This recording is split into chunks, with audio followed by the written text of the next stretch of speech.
کبھی ہم سوچتے ہیں ایک ہنسی مذاق، ایک سلام و جواب، اس میں کیا گناہ ہے؟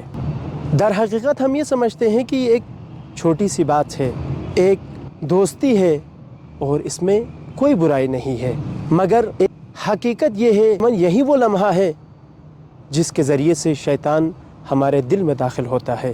ایک مسکراہٹ، ایک لفظ اور رفتہ رفتہ دل میں پاکیزگی ختم ہو جاتی ہے۔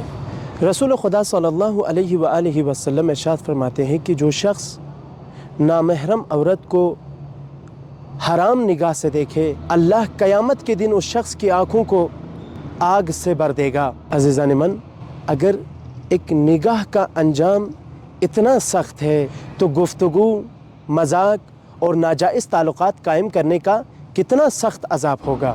ہم اپنی زبان سے ایسے گناہ کر جاتے ہیں جس کو ہم کبھی گناہ سمجھتے ہی نہیں ہے۔ ہم سمجھتے ہیں کہ صرف ایک بات کی ہے، مگر ہم نے دل کے دروازے پر شیطان کو دستک دی ہے۔ اے میرے عزیزو، اللہ نے زبان، دل بعنوان ایک امانت کے طور پر ہم اور آپ کو دیا ہے، اور روز قیامت کے دن خداوند کریم اس امانت کے بارے میں ہم اور آپ سے سوال کریں گے۔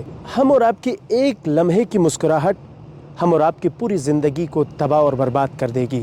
زبان، دل اور وہ نعمتیں جو خداوند کریم نے آپ کو دی ہے، انہیں ایسی جگہ استعمال کرے کہ جس استعمال کی وجہ سے دنیا اور آخرت میں ہم اور آپ کو کامیابی ملے۔